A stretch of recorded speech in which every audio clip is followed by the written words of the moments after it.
spooky season has begun at the Retro Video Store.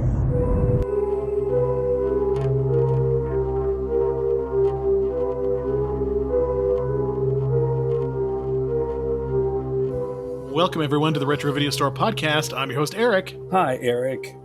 And that's my co-host, Neil. I'm Neil, and who is ignoring his responsibilities and the hundreds of fires that are breaking off everywhere in the United States of America just to sit here and watch a movie that didn't even take the fucking time to finish. Welcome back, Dave. I saw when you turned on your camera for your for our group chat, I thought a homeless man had taken over you. He was squatting in your house. Got your computer. Yeah. I've been a little busy lately and just haven't shaved. So too busy for hygiene, huh? Yeah. David has been unhoused. He was an unhoused individual for the past several weeks. Yeah. How have you been? We've missed you. Well, let's not go that far, but I mean, you haven't been here. So I had a rough week. So I've got an injured left foot that I hurt on a fire earlier this year, and I went to the doctor and he gave me some prednisone or I don't know what it was, but something with the pain. It's not broken, but there's whatever. So I've been limping on that, and then I dropped the entertainment center on my right foot the other day, and I had to go back to the doctor and get that one x-rayed because it was bleeding, but it's not broken. And then the very next day, I smashed up my knuckles, taking off a camper shell at work, and the tailgate was falling, and I went to grab it, busted up my knuckle, and then in 9 days I get shoulder surgery. So I'm doing great. I'm not sure I want you out there handling fucking chainsaws from the sound of this. You're not the guy we want out there with heavy equipment.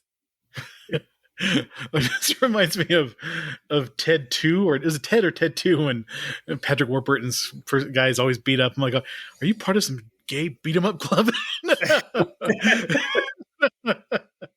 I know. There's a moment where I thought, if I did break my leg or my foot and I'm going to be on crutches, but I can't use a crutch on my right shoulder because then I'm going to have surgery. So then I'm going to look like Tiny Tim hobbling around on one crutch. That would be some funny shit. I would pay to see that. That would be fucking awesome. You're going to have to hire a home health nurse there for you. I know, but I did order a bidet. You what now? I ordered a bidet. So oh, nice.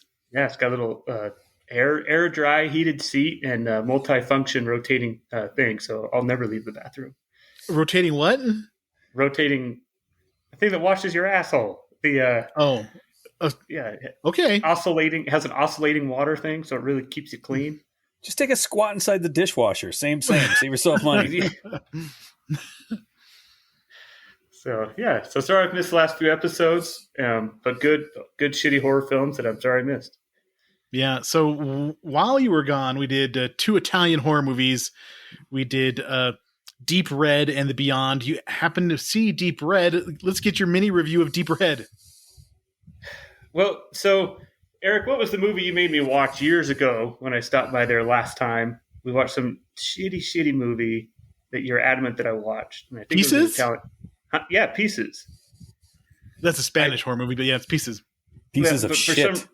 It's so entertaining though, and I think that's what I thought about Deep Red was it has what you would expect in the cinematography, the music, the loud sound effects, and it just left me overall. I was pleased and I was happy when I finished it. I had no idea what I watched, and it made no sense, but I enjoyed it.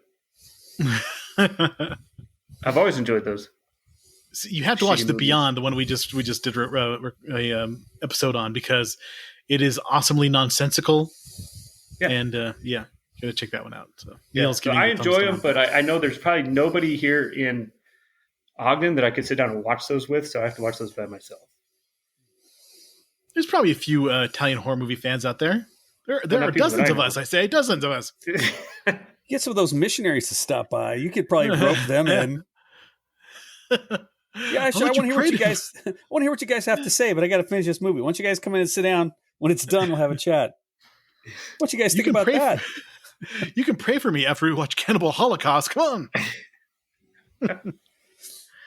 Speaking of watching, I have a feeling that you didn't get to watch much this week. David, do you have anything to add to what did you watch this week? The World Burn.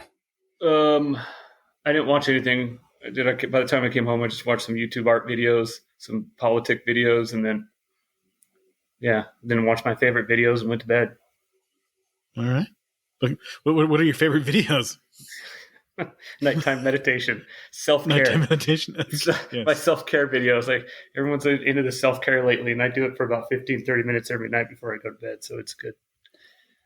The sound of one hand clapping. Let's say, how much lubrication is it Diddy level lubrication you need for your self-care? You have 1,000 bottles of lube at your house. Neil, what did you watch? Went with a classic. Had a very hectic week because of exploding cat assholes. And watched Aliens. Oh, nice. So good. Anybody ever mistake you for a man, Vasquez? No, you? So good. That was it. That's it. Been a lot of late nights taking care of a cat with like 15 bajillion sutures in its butthole and a drainage tube. Super fun excitement. Yeah, another argument not to ever have a cat again. We have had cats for ages and ages, and we have currently 5 cats. You've got stacks of dead cats on your mantle behind you. Stacks. Yes, of dead cats on our mantle. It's like a cat mausoleum at our house, but we've never had that happen with the butthole problems. Yeah, who knew the anal gland could be so horrific? I do now. Yeah, I've seen it. Yeah, not good. All right, hurry up and tell us what you watched. Let's go. What did I watch this week? I watched Hellraiser 2022, which is the movie that we're talking about today. But then I went down like a rabbit hole of Hellraiser lore videos, and I learned a lot about Clive Barker and Hellraiser, and didn't watch any of the other movies. I can't bring myself to watch any of the movies. I was like, maybe I'll watch, Hellraiser 3, which I hear is the least bad of the other sequels, but I can't bring myself to watch any of the other ones because I enjoyed this one. I like Hellraiser, the original. Hellbound, Hell on Earth is actually, Hellbound, Hellraiser 2 is pretty good, but I have not seen any of the others. But I have done a lot of research on Clive Barker in general, and I remember reading quite a few books. So I studied up on that. I did start watching a bunch of old Tex Avery cartoons, and because I got Tex Avery's Cartoon Classics Volume 2, which has one of my favorite two cartoons of all time, Ventriloquist Cat and The Magical Maestro. And The Magical Maestro is this dog who's a magician who he wants to be the opening act for this opera dog. And the opera dog says no. So he has to do all these tricks on the dog during the opera. It's hilarious as hell. I love it. It's one of the funniest Tex Avery cartoons of all time. So I'm down the cartoon rabbit hole right now for a little bit, watching the classics. Classics? Yes. Amazing classics. Coyote. Well, they're both good. I mean, Tex Avery did both Looney Tunes cartoons, and then he did MGM cartoons. So he was very influential in some of the greatest cartoons of all time. Everything I've ever needed to know about physics, I learned from Wile E. Coyote. Exactly. And everything I knew about opera and classical music, I learned from Bugs Bunny. But they're wildly racist, but still funny as hell, and just a good time. The Magical Maestro, if you haven't seen it, is a great Tex Avery cartoon. I highly recommend it. What do Eric and these cartoons have in common? Wildly racist, but still funny as hell. I love it. Yeah, so I wouldn't say I'm wildly racist, but the type of humor I still find it funny. So I don't know what that says about me. I'm not, especially like when Bugs Bunny, they're talking about there's this Indian Native American guy, and he's huge. He's like chopping down trees and all that kind of stuff, and it's just really bad Indian stereotypes, but they still make me laugh. And just like also being Hispanic, Slowpoke Rodriguez does not make me laugh. It does not insult me. Sorry. He does not insult me at all, but he makes me laugh. Him and Speedy Gonzalez. And also being Indian. Yeah, the Mexican people love Speedy Gonzalez, so at least the Mexicans I know. But we're not here to talk about racist cartoons. We're here to talk about Hellraiser from 2022. And David, you have not seen the original. No, I have not. Okay. Which I find hard to believe. I find that really hard to believe. That's just one that I've never watched. I never saw the original. All these years, and the peer pressure from Eric to watch Hellraiser and to introduce that into my life, I've somehow said no. What are you doing with yourself, young man?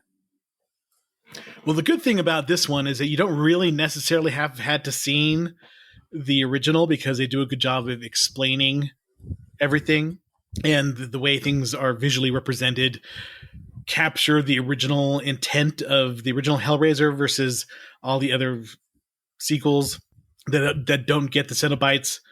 They don't get them, they don't really understand the nature of the Cenobites in a way. I think 1, 2, and this one get what the Cenobites are about, or get what the people wanting to mess with the puzzle boxes are about. It's very, and it's kind of a thing I really enjoy. The people who have experienced so much decadence in life that they have nothing else to do but to seek pleasures, otherworldly pleasures, that to explore that and find out that pain is pleasure to other people. So it's kind of got an S&M kind of vibe to it. Long story short, don't trust a Cenobite. Yeah. They kind of go the opposite way of what you're thinking. Yeah, it's kind of the monkey's paw of boxes. So you want to hit us with the Internet Movie Database tagline, Neil? A young woman struggling with addiction comes into possession of an ancient puzzle box, unaware that its purpose is to summon the Cenobites. Your wife posted a picture on Facebook, and one thing I noticed in the background on your bookshelves in your picture is that you have the Lament configuration box on your shelf. I do. It even opens up and twists and does lots of other little different things. Which is amazing to me, because I don't have one of those. That's one of those things that you think that a horror fan like me would have, but I have never picked one up so far. So that's something on my to procure list. I think what Italian movies are to you, Hellraiser movies are to me. And also Children of the Corn. I will watch every freaking Children of the Corn movie, and they're absolutely awful. And I've watched all the Hellraisers I could get my hands on, and those are absolutely awful as well. Don't ask me what the numbers are. They all kind of bleed together after a little bit. But, I mean, I do have my top 2 favorites, which would be this and the original. There's my top 2 list of favorite Hellraiser movies. What do you think of Hellraiser Dominion? Isn't that one of those titles out there? As I was looking this week, it's one of the movies. Isn't it like, did we talk about that weeks ago, that the Dominion title, or what was it? No, it was Bloodlines. Once you get to Bloodlines, okay, you've reached the end of your series, because every horror movie either goes to space or has a title of one that's called Bloodlines. Yeah, okay. So if you talk about the Hellraiser movies, first one came out September 18th of 1987. This is one of those movies that blew me away. A lot like Evil Dead 2, which both also came out in 87. This movie was just a different level of horror that I had ever seen before. And it always had on the box, "I've seen the future of horror," and his name is Clive Barker. It's a quote by Stephen King. And you're like, holy shit, if Stephen King thinks this guy is amazing, he's got to be amazing. And I remember watching this movie, and being 14 when I saw it, I was not ready for the level of sexual depravity that is in the movie. And in just kind of is a undercurrent in all of the movies, that these people are all kind of like on the edge of sexual perversion, that is part of the mystique of the series and what the Cenobites represent.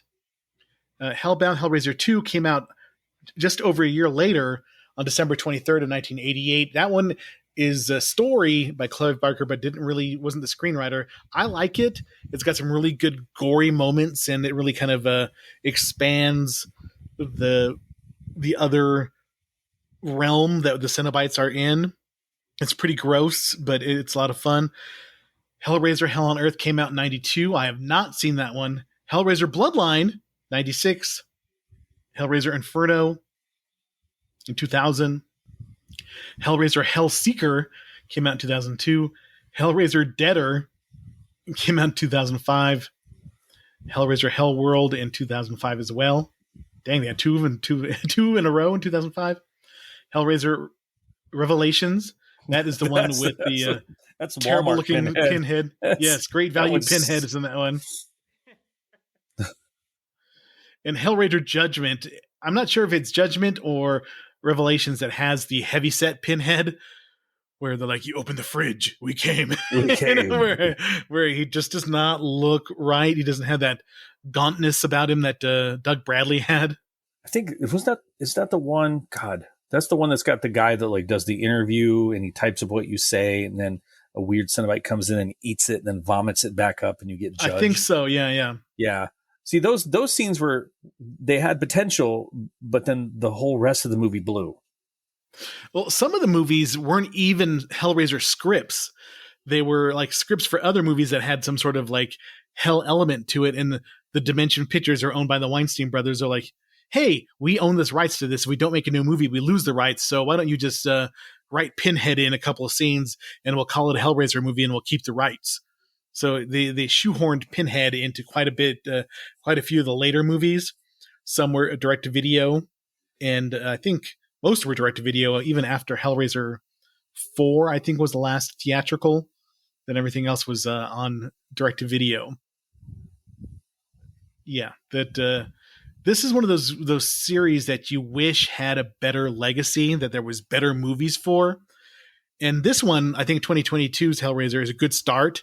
I wish they would keep on the same path and have the same production values and the same kind of bleak worldview, but also not muddy the waters of what the Cenobites are. I think everybody kind of translates Hellraiser the same way, but I think Dave the Cenobite has something to say. Go ahead, David. So I have a confession to make, and you guys got to help me with this. Was I had two movies confused, and you're probably going to be really upset when I say this. But we watched the movie earlier this year, or whatever years within this shitty podcast. But there's a ball that flies, and then it has two spikes that come out of it. Phantasm. Yeah, Phantasm. So I used to think Phantasm and Hellraiser were the same movie until we watched Phantasm, and I thought, oh, Pinhead isn't in this. This isn't what I thought. So I have that confession. That's as far as like what I knew of Pinhead going into this was I thought that's what it was. Well, Phantasm and Hellraiser are very similar in the fact that they've got two good movies. Like Phantasm 2 is pretty good. And then there's a bunch of awful kind of lower and lower budget sequels like Phantasm Ravager. And there's a bunch of other ones. And they have an iconic bad guy. Phantasm has the tall man and the weird little Jawa things that, they're in the other realm. They're similar in certain ways, but not as overtly perverse as the Hellraiser series is. People aren't as sweaty in Phantasm. If you're going to be in a Clive Barker movie, you've got to be kind of strung out. You got to really like the drugs. You got to really be searching for a high or for weird kink. And you got to be sweaty. It's always helpful to be sweaty or to not have skin and be a little gooey. Yeah, I was reading a lot and watching about the making of this movie where Clive Barker had some input on the production of this movie. And they talked about how they had changed the Cenobites to be a little bit more extreme looking. Because if you watch the original ones they have like the body mod parts of it, but they're wearing like black S&M type gear, where in this movie, their flesh is part of their costume. Their flesh is rendered in the costume to be a little bit more extreme, because I think back in 1987, that S&M vibe and that kind of stuff was kind of extreme, but now it's a little bit more mainstream because there's so many people into body modification and into that Dom sub kind of a mindset after all those all the kinky books that the ladies read with the, I don't want to see a furry Cenobite. I do not want to see a furry Cenobite. That'd be a little too much. But now they had to kind of like kick it up a notch a little bit in the extreme presentation. Cast, I don't really know anybody in this movie. That Odessa Azion is Riley McKendry, our recovering drug addict heroine. Get it? Heroin. Heroin. Heroin. Anyway,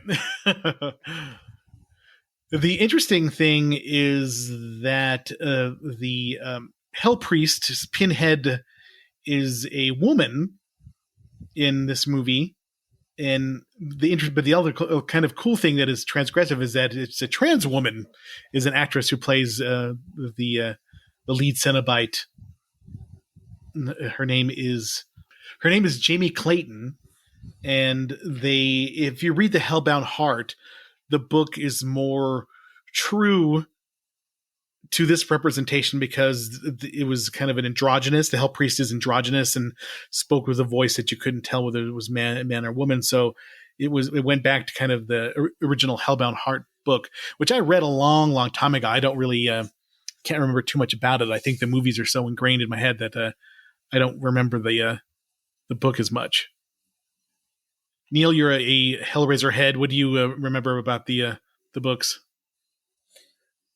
So one scene sort of sticks into mind when the heroine is coming downstairs, and then basically coming up from the floor is a Cenobite with like a glowing head, and it just says, "I am the engineer."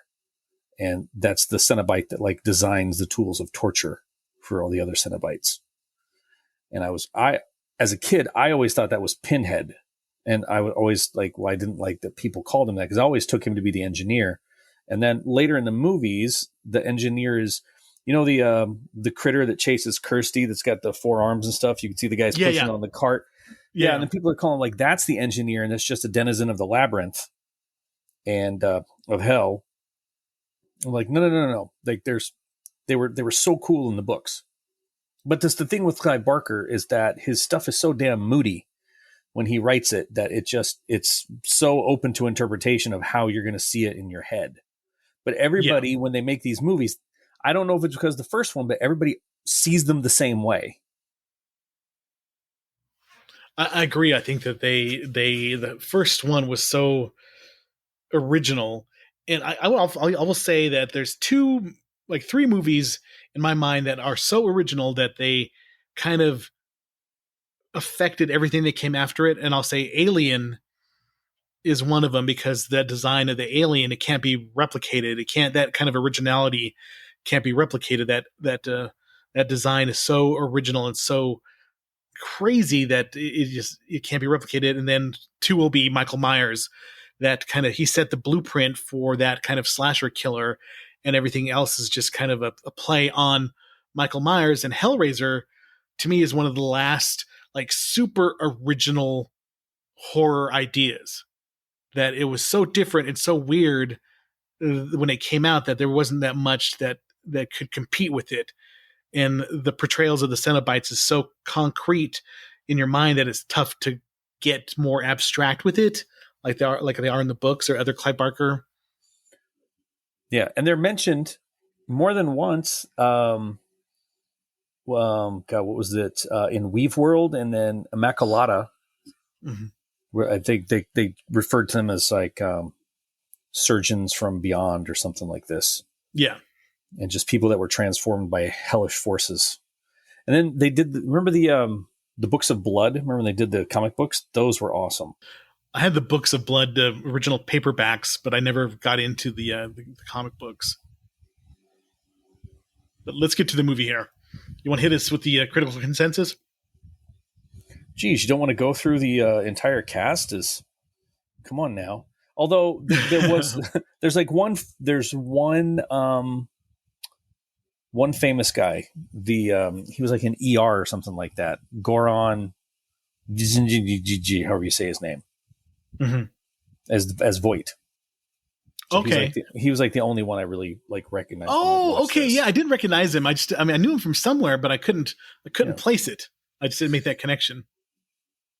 All right, so let's critical consensus time. Rotten Tomatoes, it got a 67% out of 148 critics.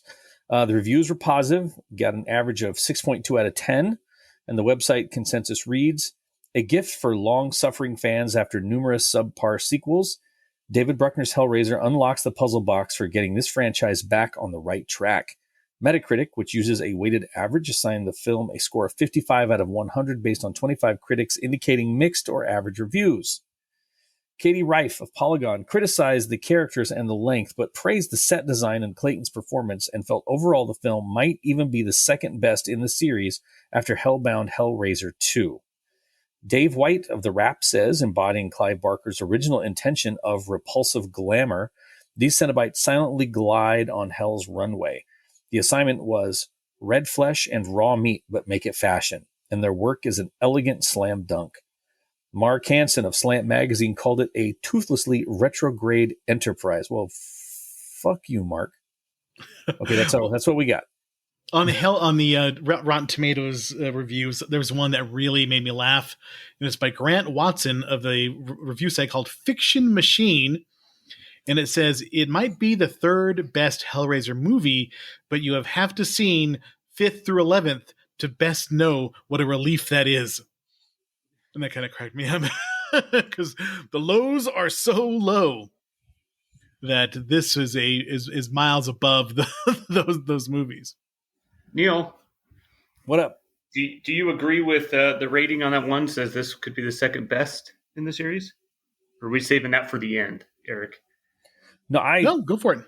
So I personally, Hellraiser and the original, this Hellraiser, and then Hellraiser 2, and then all of the others. If you've just tied on a really good drunk and you really want something to laugh and make fun of, they're perfect for that, because they're movies just for the sake of special effects, of waiting for that, or a director trying to make something that looked like moody and dark and trying to take apart the human psyche and what we do with addiction and our need for pleasure, blah, blah, blah, blah, blah, blah, blah. But yeah, I would totally agree with it. I, for one, really, really liked this take on the Cenobites. Because these guys are like, they're demons. They're all about this pleasure of the flesh. They're all particularly twisted and fucked up, and that's why the Leviathan chooses them. And it would make sense that since they are twisted, that they kind of twist the flesh, and that becomes their outfit, their way of walking around. Yeah, the only thing that I would say knocks on the movie that I have are that it seemed a little long. Like they could kind of trim it down a little bit, and the end part where the Cenobites are locked out with the metal, design of the house and stuff. When one of them is running after like Riley and the other people, I'm like, they don't have to run; they could just bam and be right there. It just seemed a little too normal. Or that one that was chasing him seemed like underpowered for what I expected from a Cenobite. Well, there's a hierarchy with them. He ain't top. But I thought the designs were cool, and I thought they looked cool. I thought that designs were very cool. Yeah, yeah. But I like that idea of the house, that they are trapped. Well, not trapped, but the lament configuration. You have to seek that out, and that is what sort of holds them in between the two realms, hell or the labyrinth or whatever it's going to be called. It's been called different things, and so I like that the house actually sort of represents that. Like, oh, guess what? This is what stops you guys. Fuck off. Mm-hmm. I'm going to do some stuff. Maybe let you in. I don't know. Oh, and the movie's fucking dark. It's shot super dark. Super dark. I told you to watch it. You got to watch it at night with the lights turned off, or you will never see it. Yeah, I saw it pretty well, but there were certain parts, like when Voight is walking around in the walls. And, you really can't, it's like so dark. You couldn't tell what the hell was going on. But for the most part on the HDR TV that I could see what was going on, but it wasn't like Game of Thrones with battle scenes where you couldn't tell what the hell was going on, but it was dark. I kind of had to focus, really focus to see what was going on. We've got a lot of windows in our tiny little living room. So I found the best way to watch this was on my phone. Mm-hmm. I could crank it up. I could control the shadows on it. It was the best way to see it. So plot is actually, there's a lot of plot to this movie in a way, maybe a little bit too much. I don't know, but I thought that it looks really good. It's probably the best looking Hellraiser out of all the movies, because especially the first one was very low budget. It was like less than $1 million. And it made way more than its budget, and it became a cult classic. But this one looks really good. The locations in Serbia, and it looks like they spent some money. I think they spent like over $20 million on it. If you look at the Wikipedia, the budget was only $14 million. So yeah, all right, pretty good though. Did a good job for $14 million. We start out in Serbia. I like that they don't really explain what's going on. You kind of have to, follow it as, these people are exchanging money. And then, of course, you see the puzzle box. And then all of a sudden you're in Massachusetts in this guy. They're having a nice orgy at this place. And you see our poor Joey. He's the guy that they set up to be the sacrifice to change the box into a different configuration. I thought the first kill was really good because you see some crazy shit is happening, but it's kind of a little bit out of focus, kind of, off to the side. But you see him, you can know by his screams and stuff that he's getting torn apart. So I thought that was pretty good. I wanted Joey to die as soon as he got his hand cut. Anybody who holds their hand and shakes like that after getting a little cut on their hand, you've got to go. Yeah. Yep. You've got to go. Her brother takes almost the exact same wound to his hand, and he's just like, oh, shit, are you okay? Let me go rinse this out because I don't know what junkie had this thing before you. I'm going to go clean this up a little bit. He gives us a short little, and then suck him into hell. Yeah. Done. Joey was a little bit dramatic. Whoa. No. I do. The Leviathan shows up, and then you wonder you see Voight, and you wonder what's going to happen, and then boom, we go 6 years later, and you're like, what the hell happened? Riley is the worst. Our heroine I just find her annoying as hell. She's got that hipster vibe with the baggy clothes and messed up hair, and it's just. Ugh. I wanted her to die. And she is a good actress because it made me not like her with her irrational decisions and just the way she couldn't cope with stuff. It's very realistic. If you know people who are like that, you're just like, okay, that's annoying. She won't listen to anybody. She's very flighty. She's just all that. I mean, so good job by the actress Odessa Azion. She did, but the character herself was annoying. But I guess that's intentional, so it worked. She's kind of a annoying brat. Well, I'll just sit here and nod at each other. Yep, she was annoying as shit. Yep, you got it. That was great. So her annoying boyfriend Trevor, who has a very nice apartment for considering that he's just doing odd jobs and stuff like that. He's didn't keep her off. Machine and yeah. That's really all it took for you. The guy's got a pinball machine. It can't be that bad. Well, I'm just saying he's making good money if you own a pinball machine because they're not cheap. Unless he stole it or something, but I guess he probably could have. So he's in her AA group, or they're going to meetings and stuff like that. And he's still drinking in front of her, being a total douchebag. And he convinces her to help him break into a storage facility, and they're going to fence the whatever they take and make some money off of it. And she agrees. But little do they know is that they're not breaking into it to get something. That thing that the box, the limit configuration is there to keep people out from discovering it. But they managed to catch it. She has a big fight with her boyfriend, with her brother, and she winds up messing with the puzzle box, playing with her box in the park.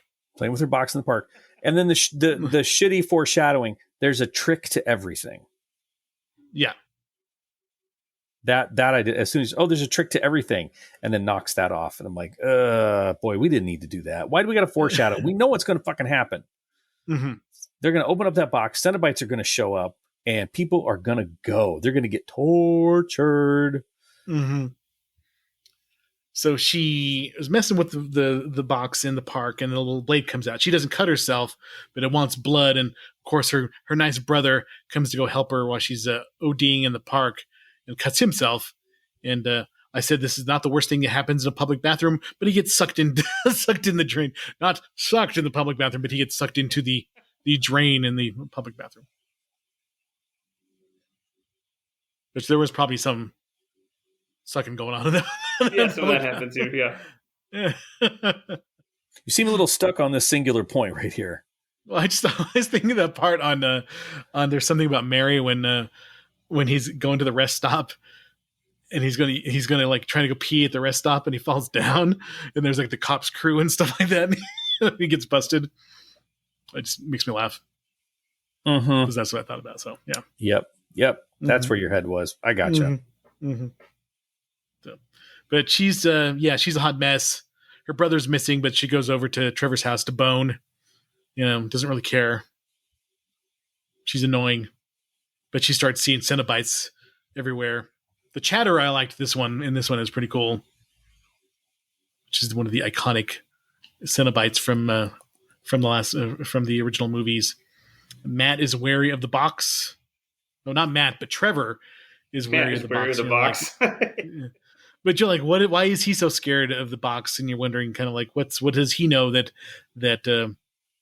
Riley doesn't know? And of course, that plays out over the movie.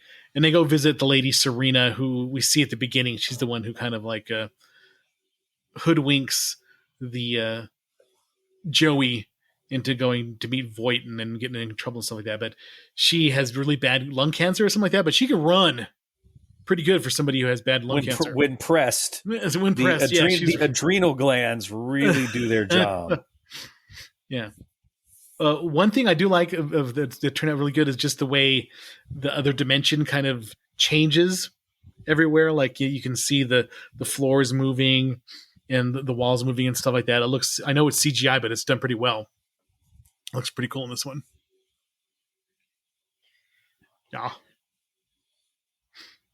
And she dies. Serena's dead. And everybody's just dying all around poor Riley. One thing that Riley figures out is the Voight estate, and there's different configurations for each sacrifice. So in order to change the boxes, you have to do a sacrifice. You have to sacrifice somebody. So the LeMay configuration is life. The other one is lore, is knowledge. Laudorant is love. Liminal is sensation. Lazarus is resurrection. And Leviathan is power. David, which configuration what kind of wish would you take? I'd be love. Aww. But then it would be like the reverse. You would like fall in love with like a dog or something like that. It's the monkey's paw version. Whatever you get is you get the opposite of. So, yeah. So you'd have to think about it. What are they again? Just like life, knowledge, love, sensation, resurrection, and power.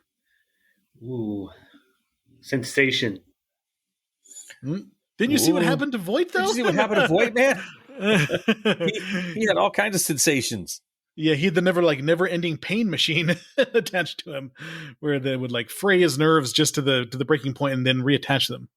So never-ending pain. Neil, how about you? I would just go like, "Hey, sorry, can we just close this bitch back up? My apologies. Yeah, I don't want to. I'll go get a guy from next door. You can deal with that. I'm good, thank you." If I had to pick one, I'm looking at your list. I would pick the one right below Leviathan. Let me look. Oh, the fuck dungeon. Yeah, but you. What do you choose? I choose P. Diddy. That's what I choose. Yeah. You freak party, or what do they call it? Freak out sessions. Yeah.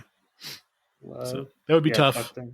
Her friends, I think Nora is one of them. She's I can't tell if she's Asian or British, or she's British Asian girl. And then there's Colin, Matt's boyfriend.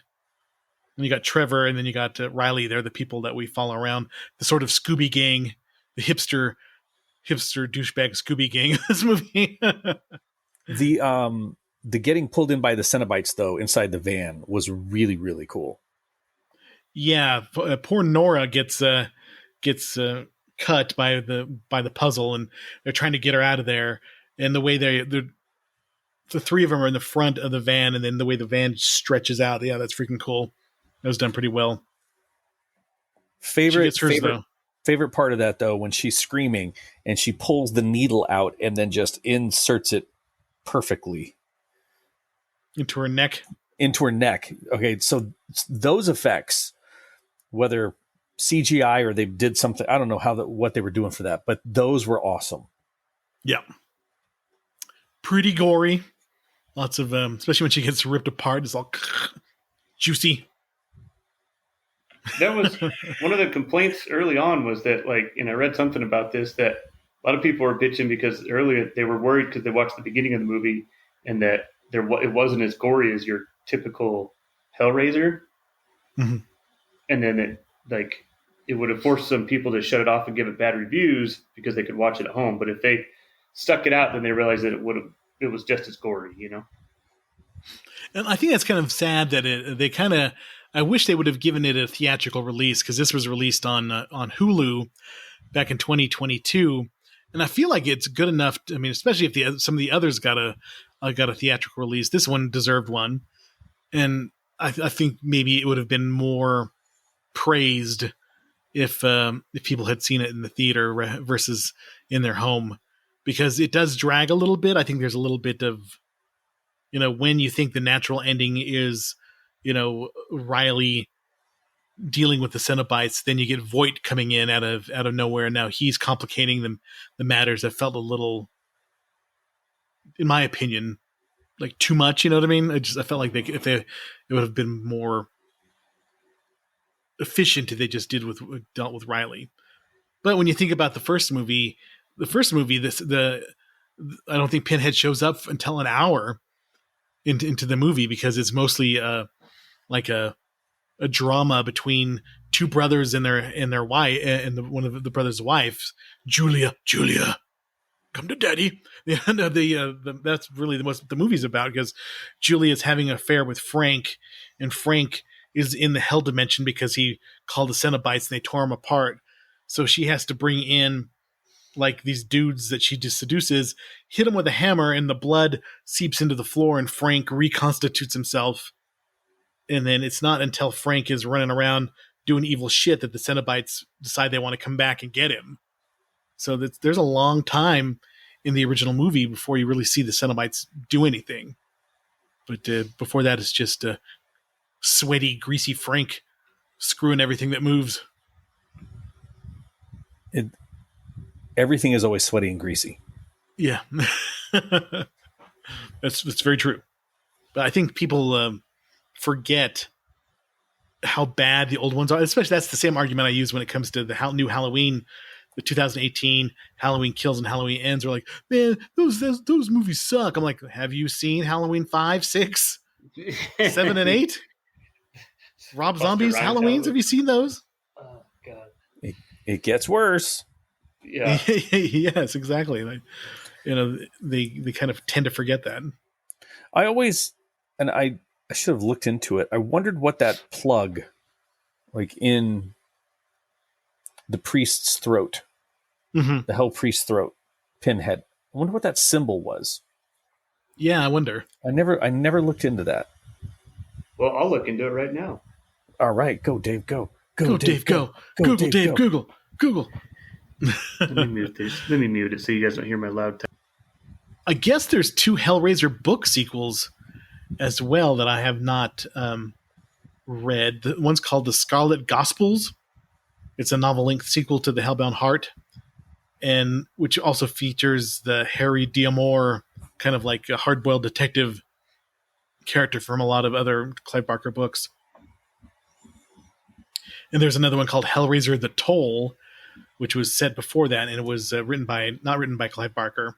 I guess Clive Barker had a real bad health scare a couple of years ago where he thought he was going to die, or he went to the dentist and got like blood poisoning from the procedure, and then he was going to they pretty much thought he was going to die, so he started writing all, kind of finishing up all his stuff, but he's still kicking out there, which is good, because that's kind of sucks. That I didn't know. I haven't read one of his books in such a very, very long time. I've read Cabal, The Damnation Game, Weave World, The Hellbound Heart, and the Books of Blood. After that, I haven't really read. I bought The Great and Secret Show, but I've haven't finished it. Started out good, but I think it's still on my bookshelf. I think if you're going to do anything, you should get a hold of the comic books if you're going to do anything, because the lore for that, like talking about like the Leviathan, how it just wants order, and it doesn't like humanity, and it feels like the flesh and all of those things are weak. So it's looking for everything that's pure because it wants everything to be ordered. And then it's just this all powerful thing that the only thing that can mess with it is like when you adjust the configuration inside of hell, and then it reverts back. Instead of being the long pointy, it goes back to being like a cube, and the souls rush out of it and try to flee, and really kind of cool. David, what has your research found? I bet you're looking up butt plugs right now. No, I was just laughing to listen to you fucking nerds. But while I was doing some research here, it says the 5 wires pull back Pinhead's throat, causing her to whisper and have a raspy voice. That's at least what AI says. And then I thought it could just be a trick too. Like your granny? So really no answer. My research failed you. Well, thanks, Dave. I'm just trying to, exist.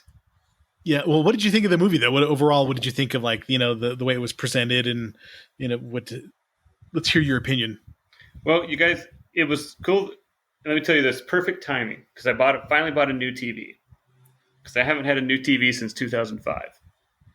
So the colors are always messed up, and you're right. This one was dark, and I didn't get to finish it. But the new TV, I'm happy that I got it. Now it's not. I don't think it's the best TV because it was only $700, but and I'm a cheap ass. But that's the most I was going to spend on a TV. But it looked cool.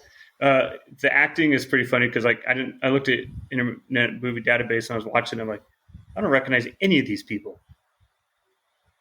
Mm-hmm. And I think I had a hard time getting into it just because I didn't recognize any of the actors and actresses. And I always kind of have a hard time when I'm watching something I don't absolutely recognize anybody in, because I have a hard time like putting it together. But I thought it was cool, and I wish I would have watched the first one, but I'm too busy. Yeah, just as a student of horror movies, you should at least watch the original just to kind of check that mark on your. I should. I wasn't into this one too much. I wasn't into it too much. I should finish it, but I'm just trying to act excited to support Neil, who's having a hard time with his cat's asshole.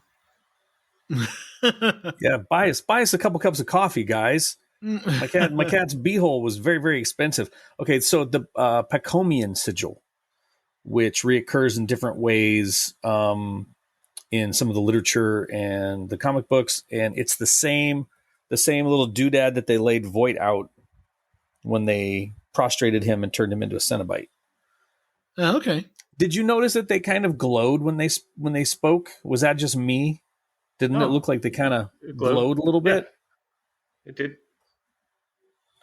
Maybe that's like, instead of like, hi, I'm the engineer, I'm Pinhead, I'm the manager. It's like that, like maybe not the general manager, but the manager, and you get the little thing right there, and that gives you the weird voice. You get to close the store, count the money, and make the deposit at the bank. Yeah, make sure you got $50 in the till for the opening. So our intrepid people going to Voight's mansion, they wind up kind of get it trapped in there, but also protected in the mansion because there's iron gates configured to keep the demons or whatever the Cenobites out. And it's kind of a cool part where you see them just standing around outside waiting to get in. And Voight has all these different switches that open the gates and stuff like that. And he comes in, and he's, like we talked before, he made the deal after making the 6 sacrifices with the Leviathan for liminal. He wants a sensation, but they monkey pawed him, and he's got to feel never-ending pain for all his existence because this weird kind of looks like almost like an old typewriter thing in his chest keeps turning and, just torturing him. So the whole thing was an elaborate ruse to get Riley to sacrifice more people so he could get a chance to make another wish to stop the pain. But it turns out that he gets the bonus plan. He gets turned into a Cenobite by the Hell Priest or through the Leviathan. It's kind of a cool looking process where he's like flying up in the air and his lips are ripped off and stuff. So it's kind of similar to Hellraiser 2.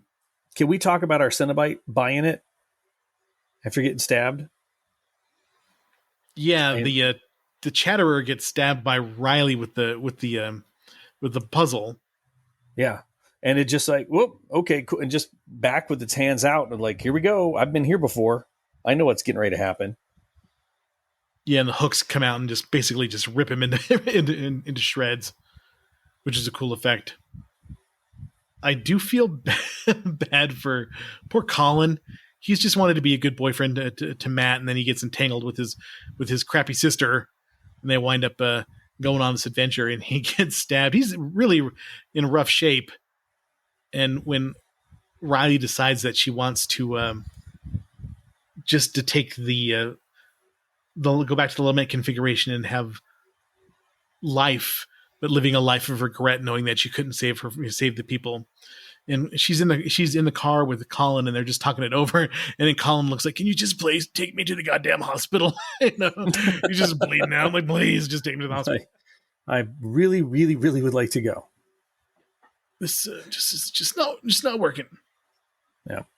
So I actually looked it up because I was really curious where Clive Barker got this from. But Cenobite is Cenobites, plural noun, Cenobite, singular noun, a member of a monastic community. Oh, okay. Wasn't they called like the Order of the Gash or something like that? That's the name of the Order. I've seen that movie. Actually, The Order of the Gash. Watched it in college. And you're holding on to the cable box, just hoping that you can get the lines right. Your parents still walk in.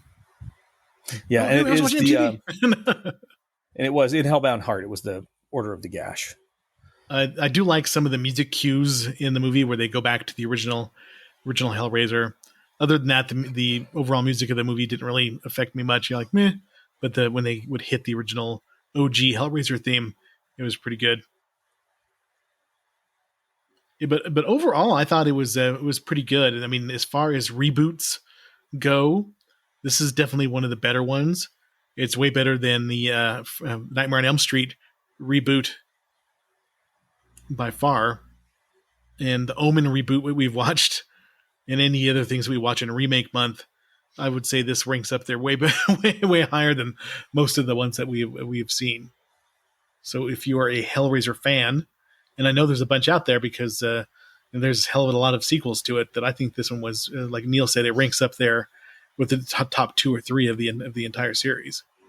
Dude, I as we were doing this, I found Screen Rant actually has a thing that has all of the Cenobites that have been in the movies listed. Oh, really? Yeah. Yeah, I've watched a couple of videos on. There's this one that's called the Philosophy of Hellraiser, and this one lady was talking about it, and she actually had good premise about how a lot of the other movies had gotten the idea of the Cenobites wrong, and they just treated them like normal demons that punish people, but they're not. They're from a freaky galaxy that wants to help you experience as much pain as possible, because pain is their god. Their god is pain, and they want you to experience that transgressive experience beyond what you can feel in normal vanilla life. Just like Frank, that's what he wanted. He got his freak on all over the place and did drugs and did every kind of sexual perversity that you can imagine. That's why he sought out the Cenobite, so he could get his freak on, and he did. P. Diddy's probably looking for a box right now. Please take me to the other realm. I'm ready to go. Let's head out. But David, I would recommend watching at least the first 2. They're good. No, I probably should. I don't know if I'll get into the series as much, but yeah, I'll check them out. And while you guys were rambling on, I was looking at the writer of this, one of the writers, David S. Goyer. Mm-hmm. Yeah, I mean, he's known for Dark City, The Dark Knight, Batman Begins, a couple other things. But, I mean, he's had a good career as far as writing. He wrote Blade 2, the first Blade. Yeah. What's the name? Wesley Snipes hated David S. Goyer so much that he refused to be on set with him, and that he was acted in Blade character the entire time and would pass notes to him on Post-it notes rather than talk to him, and would do act with sunglasses on and forget his lines and stuff like that. He was a total dick because he hated David Goyer so much. I've heard some good things about David Goyer. Like you said, he's behind a lot of the ideas of things that have become super successful. You know, like the Batman Begins and the Dark Knight, and he was responsible for some other major things. But I've also heard that his ideas are better than his actual writing. but he's brought a lot of stuff out. He's got, like you said, a good career bringing stuff out there. Yeah, I was looking at that, and then Clive Barker's highest rated. This is Clive Barker's highest rated film, as far as like all the shit he's done. You know. Yeah, he's. I feel like he has some amazing ideas. I think Neil made a good comment about it. A lot of the stuff that he writes, you really can't visualize or put in a good, without a huge budget and being super obscene. You probably really can't put a lot of stuff on the screen. Yeah, there's a lot of stuff he doesn't say. It's like dirty poetry. It's like gross, dirty poetry. It gives you an idea, but it doesn't quite, it's not as descriptive. Like, so much does not depend on a red wheelbarrow in his writing. Mm-hmm. Little poetry. What does that represent to you, Neil? The red wheelbarrow? It's taking us back to Honors English in old Kirtland, New Mexico. Going back to Honors English in Kirtland, New Mexico, I always remember reading John Steinbeck, and there was a whole... I think when he would read it out loud. When he would read it out loud. There was a whole chapter about a turtle trying to cross the road, and we had to figure out the metaphor for that and what it meant, what it meant, and what was the subtext and all kind of stuff like that. I'm a firm believer that sometimes it's just the guy I really saw this turtle trying to cross a road, and I thought this was kind of interesting, so I wrote a whole fucking chapter about it. Or just like Dario Argento. Sometimes he just wants to see some freaky shit happen. Doesn't really mean there's any underlying thesis to it. Or even Lucio Fulci. Sometimes he just wants to see people get their eyes gouged out. It's not a comment on. So you keep apologizing for it, though. You still keep trying to come back to it. Because they're fucking awesome. I will not make any apologies for these movies. I enjoy these movies, and they are god awful, and people should not watch them. I enjoy watching them. I would never, you know what? I'm going to start a podcast, Dave. I want you to be on it. I want you to watch all these fucking movies. That's what I want. No, I'm not going to do that. Nope. Thank you, Neil. Well, that's the premise of this. You guys are on this trip Oh. with me. You're going to watch Mac and Me in a couple of weeks. Oh, I was talking to one of my buddies, and he's a listener of the show, and he said, he goes, I got to ask you a question. For a show that is all about watching stuff, how come you don't watch anything? Do you really not watch that much TV? And I was like, I don't know. It's a good question. I don't know. So I've been thinking about watch that. a lot of movies. I hardly watch any series TV. As anybody knows me, they're like, have you watched that show? No, I haven't. Have you watched that TV series? No, I haven't. But have you watched Make Them Die Slowly? or Grapes of Death? Have you seen Grapes of Death? Or Vampiros Lesbos? And they're like, why are you talking to me? Why don't you watch stuff that normal people watch? I just can't make myself. Speaking of which, I downloaded a couple episodes of The Penguin, so I'm going to be watching that on the flight out to Oklahoma. Oh, nice. Yeah, but you can't take directly from San Francisco. You have to fly somewhere else and then change planes and then go to Oklahoma City. You can't just fly straight there. That sucks. It's kind of stupid. So as spooky season rolls on, next week we're going to do one of the movies that we've been putting off doing, but since it is Halloween, we have to do a Michael Myers movie. So we're going to do Halloween Resurrection, notoriously known as one of the worst of all in the series. If you like Busta Rhymes, kicking Michael Myers, and you like 80s, 2000s reality shows and integrated with Michael Myers, then Halloween Resurrection is your movie.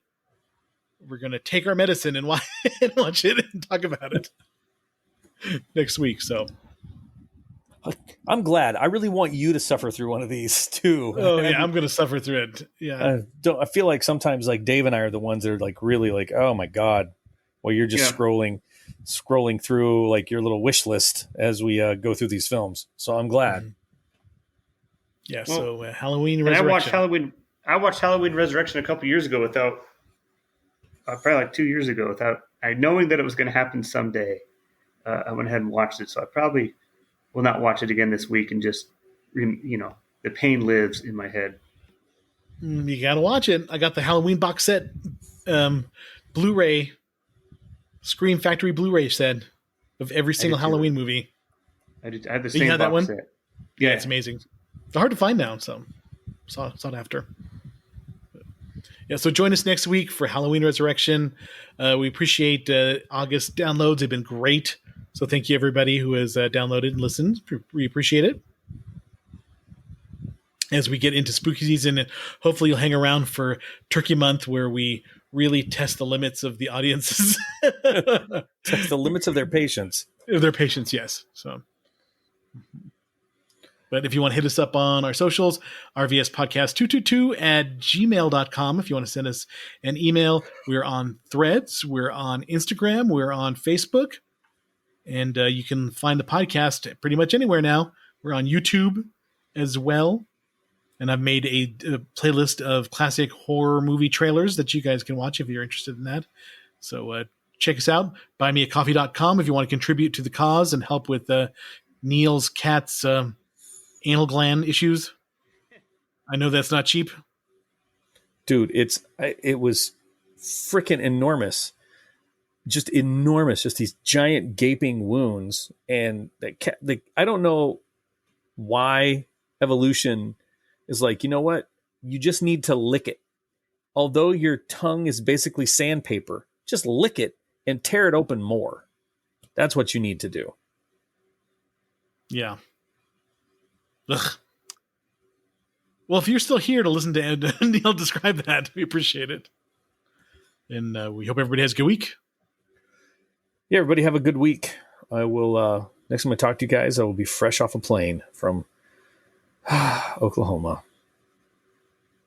Goodbye, everybody. I'll be spending 3 days in the woods at a work retreat. Sick. So hopefully I'll be back and I haven't been knifed by a Jason type person in the middle of the woods. So I can't wait. David, what's your week look like? Can't wait for the team building. Somebody tells Eric he had a pretty mouth hanging out in the woods.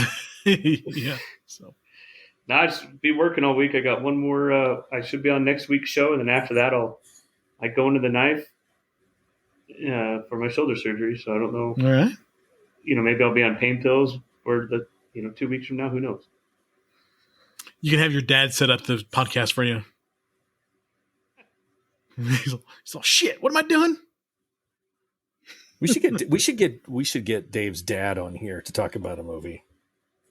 What movie do you think your dad would want to talk about, David? Is it John Wayne? She wore a yellow ribbon. He'd probably talk about that one. Oh, Remember that? We had that VHS as a kid. And we watched it all the damn time. ugh. Didn't he like La Bamba as well? Yeah, La Bamba. And then Charles Bronson's White Buffalo. White Bamba. Wow. Very niche. I love it. Very niche, yeah. Yeah. All right. Have a good week, everybody. Goodbye, everybody. Thank you for listening to the Retro Video Store Podcast.